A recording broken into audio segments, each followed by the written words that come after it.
Hi viewers, welcome to our channel. So YCP మొత్తం కూడా ఖాళీ అయిపోతుంది. అందరు ఎమ్మెల్యేలు కూడా రిజైన్ చేసి వేరే వేరే పార్టీస్లోకి చేరుతున్నారని గతంలో మొత్తం కూడా మనం చూస్తున్నాం ఇదంతా.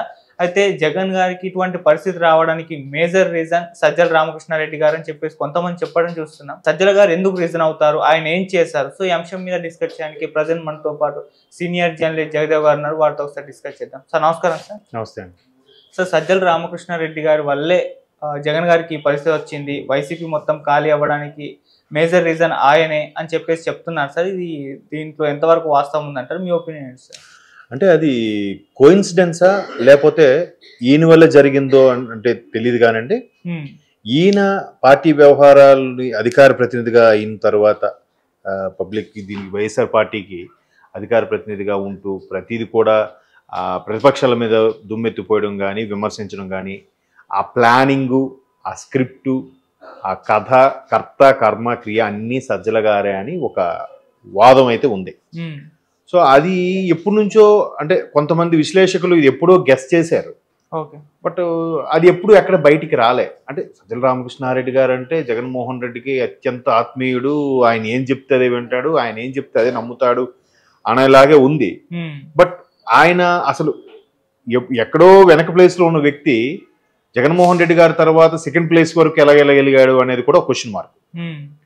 అంతకుముందు 2014 ఎన్నికల ముందు వరకు కూడా 2014 ఏంటి, ఆల్మోస్ట్ 2019 ఎన్నికలు అయ్యాయి. 18 వరకు కూడా విజయసాయి రెడ్డి గారు సెకండ్ ప్లేస్లో ఉండేటవారు కదా. ఒక్కసారి అనూహ్యంగా సజ్జల రామకృష్ణారెడ్డి గారి పేరు పార్టీలో కీలక వ్యక్తి అయినప్పటికి కూడా సెకండ్ ప్లేస్ ఈయనకు వచ్చారనే చాలామంది అభిప్రాయం. ఆయన వచ్చిన తర్వాతనే ప్రతిదీ కూడా విమర్శలు కూడా ధీటుగా చేయడం, బాగా ఫ్యామిలీ వరకు వెళ్ళిపోవడం, ఎలాగంటే ప్రతిపక్షాలని దియ్యబట్టడం, ఇదంతా కూడా సజ్జల రామకృష్ణారెడ్డి గారు అండ్ హిస్ సన్ ఆయన సజ్జల భార్గవ్ గారు ఆయనకే ఈ సోషల్ మీడియా ఇన్ఛార్జ్గా కూడా నియమించారని, ఏపీ వైఎస్ఆర్సీపీకి సంబంధించిన సోషల్ మీడియా ఇన్ఛార్జ్గా ఆయనే కొన్ని స్క్రిప్ట్లు చాలామందికి ఇస్తారని, ఇలా తిట్టమని చెప్తారని, ఈ సోషల్ మీడియాలో వచ్చే ట్రోల్స్ కానీ పోస్టులు కానీ వైరల్ అయ్యేవి కానీ ఇవన్నీ కూడా భార్గవ్ గారే ఇన్ఛార్జ్. అఫ్ కోర్స్ భార్గవ్ గారికి ఇచ్చారు, కేవలం సజ్జల రామకృష్ణారెడ్డి గారే మ్యానిపులేట్ చేశారు అందుకే ఇచ్చారు అని చెప్పి ఒక కీలకమైన వ్యక్తి, అంతవరకు సోషల్ మీడియా ఇన్ఛార్జ్ ఉన్న వ్యక్తి కూడా బయటకు వెళ్ళిపోయిన సందర్భాలు కూడా ఉన్నాయి. అంటే ఇప్పుడు పేరు అనవసరం. అంటే అంతగా ప్రభావితం చేశారు. అయితే విజయసాయి రెడ్డి గారు ఉన్నప్పుడు ఎలా ఉండేదంటే రాజకీయం లాగా ఉండేది, ఒక విమర్శ ఒక స్థాయి వరకే ఉండేది. బట్ ఈయన వచ్చాకే మరీ తారాస్థాయికి వెళ్ళిపోయింది, పర్సనల్గా వెళ్ళిపోయింది, ఫ్యామిలీలోకి వెళ్ళిపోయింది, తల్లి చెల్లి భార్య అటువైపు కూడా మాట్లాడే పరిస్థితి వచ్చింది అనేది ఒక వాదం. అదే అంటున్నారు, అది కోయిన్సిడెన్సా లేదా నిజంగా ఈయన వల్ల జరిగిందా అనేది తెలియదు కానీ బట్ అదే మనకు వాస్తవం అనిపిస్తుంది. ఇప్పుడు దీనివల్ల ఏమవుతుందంటే బాలినేని శ్రీనివాసరెడ్డి గారు లాంటి వ్యక్తి కూడా, ఆయనకి చాలా సన్నిహితుడు, దూర బంధువు కూడా, అటువంటి వ్యక్తి కూడా ఒక మీడియా సమావేశంలో ఏమని మాట్లాడారంటే కార్యకర్తలను ఉద్దేశించి మాట్లాడుతూ, మీరందరూ కష్టపడి పనిచేస్తారని చెప్పండి, నేను నిలబడతాను, మీరు నాకు హామీ ఇస్తే నిలబడతాను అంటున్నారు. అంటే అది ఎంత మాట చెప్పండి. ఒక నాయకుడు అనేవాడు కింద శ్రేణులకి కార్యకర్తలకి సూపర్వైజింగ్ చేసి వాళ్ళని ధైర్యం నింపి, బాబు మనం వెళ్ళి ఓట్లు అడగాలి, మనకు రావాలి, మన పథకాలు ప్రజల్లోకి వెళ్ళాలి అని చెప్పడం పోయి తిరిగి మీరందరూ ఒప్పుకుంటే నేను పోటీ చేస్తాననే స్థాయికి వచ్చారంటే లోపల ఏదో మదన పడుతున్నారనే విషయం మాత్రం అర్థమైంది కదా. అలా అంటూనే ఆ సందర్భంలో ఆయన ఇంకో మాట కూడా అన్నారు, ఆయనంటే మనకి ఎక్కడో అక్కడ వరకు ఉంటుంది మన మనసులో ఆయన స్థానం, బట్ ఆయనకి మన మీద ఉండాలి కదా. మీరు వీడియో చూసే ఉంటారా బయట. అండ్ మోర్ ఓవర్ మా అబ్బాయిని కూడా తీసుకురావాలనుకుంటున్నాను కానీ రాజకీయ పరిస్థితులు అంత బాగాలేవు, చూద్దాంలే అన్నట్టుగా మాట్లాడారు. వెళ్ళి వెళ్ళడానికి కూడా ఆయనకి అపాయింట్మెంట్, బాలినేని శ్రీనివాసరెడ్డి గారు లాంటి వ్యక్తికే అపాయింట్మెంట్ దొరకపోవడము, తాడేపల్లి క్యాంప్ ఆఫీస్లోకి ఎంట్రీ దొరకపోవడం, ఉన్నా కూడా మాట్లాడడానికి సమయం కేటాయించకపోవడము, ఇట్లా రకరకాలుగా. అంటే అవన్నీ ఇంకా పోను మీరు సంక్రాంతి తర్వాత బయటకు వచ్చే పరిస్థితి వస్తే అప్పుడు ఓపెన్ అవుతారేమో, లేదు అప్పటికి బయటకు వస్తే కుటుంబ పరువు పోతుంది కదా అని చెప్పి మెల్లగా సైలెంట్ అయిపోవచ్చేమో కానీ చాలా వరకు ఉంది ఆ ఫీలింగ్. అయితే సజ్జల రామకృష్ణారెడ్డి గారు వచ్చాక జగన్మోహన్ రెడ్డి గారికి అన్నీ తానే నిలబడి అన్నీ తానే చూసుకోవడం అనేది వాస్తవం. బట్ చూసుకున్నప్పుడు ఇట్లాంటి పరిస్థితి వచ్చింది, మిగతా ఎవరిని కూడా దగ్గరికి చేరనివ్వట్లేదు అనే వాదం కూడా కింద స్థాయి శ్రేణుల్లోనూ కొంతమంది నాయకుల్లోనూ ఉంది. కొంతమంది ఓపెన్ అవుతున్నారు, ఇంకొంతమంది ఓపెన్ అవ్వట్లేదు.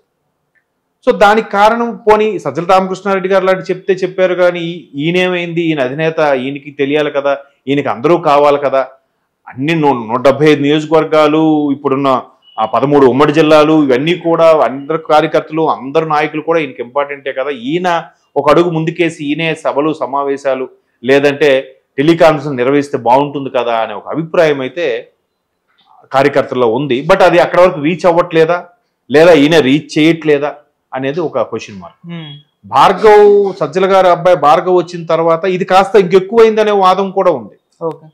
దానివల్ల వైఎస్ఆర్సీపీలో యాక్టివ్గా ఉండే సోషల్ మీడియా యాక్టివిస్టులు ఎవరైతే ఉన్నారో వాళ్ళందరూ కూడా సైడ్ అయిపోయారు. మొన్న శ్రీరెడ్డి విషయం కూడా మీరు అబ్జర్వ్ చేస్తే, శ్రీరెడ్డి గారు కూడా ఇలాగే మేము పార్టీ కోసమే పనిచేస్తున్నాం, మేము ఎంత ఇబ్బంది పడుతున్నాం, ఈరోజు మాకు ఓన్లీ ఇన్కమ్ ఇదే, మేము స్ట్రైట్ అవే ప్రతిపక్షాలని దుయ్యబట్టడం తిట్టడం వల్ల మా బ్లాగులు బ్లాక్ చేస్తున్నారు, మాకు ఇదే ఆధారం, మీరు దయచేసి ఆదుకోవాలి, ప్రభుత్వం వైసీపీ ప్రభుత్వం కానీ వైసీపీ పార్టీ కానీ మాకు ఆదుకోవాలన్నట్టుగా ఆవిడ విన్నవించుకోవడం చూసాము. దానికి అప్పుడే చాలా వరకు సోషల్ మీడియా వచ్చిన కథనాలు ఏంటంటే ఇవన్నీ కూడా తీసి పడేసి కేవలం ఒక భార్గవ్ గారిని హైలైట్ చేస్తున్నారు, సజ్జల భార్గవ్ రెడ్డి గారిని, ఆయనకే ఈ గంపగొత్తగా ఈ నిధులన్నీ మళ్లిస్తున్నారు అనే ఒక వాదం కూడా ఉంది. సో ఇట్లాంటివన్నీ కలిపి చూస్తే సజ్జల రామకృష్ణారెడ్డి గారు వచ్చాక ఎందుకో జగన్మోహన్ రెడ్డి గారు కాస్త వాళ్ళ కార్యకర్తలకి, పార్టీలో ముఖ్యమైన నాయకులకి దూరం అయ్యారనే వాదం అయితే ఉంది. అది బికాజ్ ఆఫ్ సజ్జల రామకృష్ణారెడ్డి గారా, లేదా కాలం ప్రభావమా, లేదా ప్రభుత్వంలో ఉండే పథకాలు ప్రజల వ్యతిరేకత కూడా కారణం అయి ఉండొచ్చు. అదే అంటున్నారు. నేను ఫస్ట్ ముందు నేను అదే చెప్పాను, ఇది కోయిన్సిడెన్సా, దాన్ని ఏమంటారు, యాదృచ్ఛికమా, లేదంటే సజ్జల రామకృష్ణారెడ్డి గారి ప్రభావం ఇక్కడ పడిందా అని.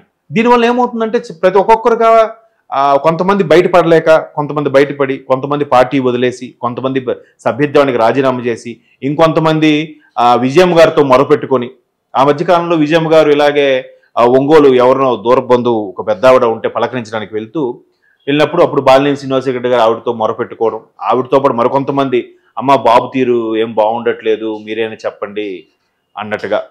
అంటే బాబు తీరు బాగాలేదని చెప్తున్నారు అంటే బాబు మాకు ఎవరికి కలిసే అవకాశం, మా అభిప్రాయాన్ని వెళ్ళబుచ్చే అవకాశము ఎక్కడ పట్టించుకోవట్లేదని చెప్పారు, కానీ అక్కడ బాబు వరకు వెళ్ళనివ్వకుండా ఒక గేట్, ఒక చెక్ పోస్ట్ ఆగిపోతుంది, సజ్జల గారు అనే చెక్ పోస్ట్ వల్ల ఆగుతుంది అనే ఒక అభిప్రాయం కొంతమందిలో ఉన్నా ఎవరు అది ఆ స్థాయి వరకు తీసుకెళ్ళలేదు.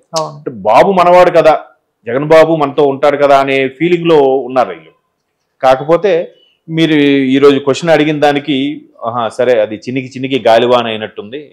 సజ్జల గారి ప్రభావం ఇలా ఉండడం వల్ల ఒక్కొక్కరుగా జగన్ ఒంటరి అయిపోతున్నారుగా. దీనివల్ల అది ప్రజల్లో వ్యతిరేకత, ప్రభుత్వ వ్యతిరేకత, లేదంటే వీళ్ళు తీసుకున్న కొన్ని నిర్ణయాల ప్రభావమో తెలియదు, కానీ వెరసి జగన్ గారు ఒంటరి అయిపోతున్నారుగా. దానికి సజ్జల రామకృష్ణారెడ్డి గారు ఇదేంటి మహాభారతంలో శకుని పాత్ర పోషిస్తున్నారా అన్నట్టు కూడా కొంతమంది విమర్శకుల అభిప్రాయం.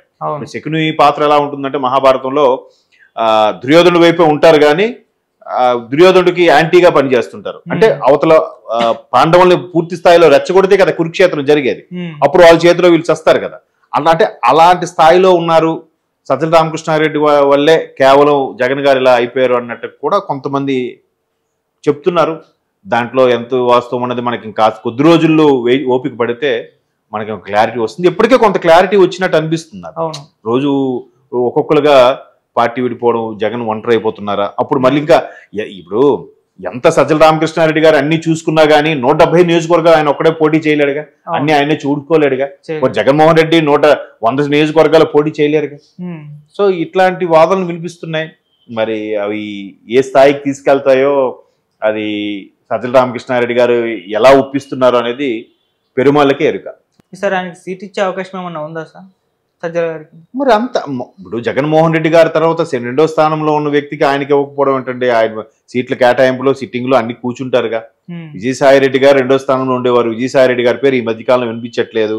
ఆయన కూడా ఎక్కడ విమర్శలు అంతగా చేయట్లేదు.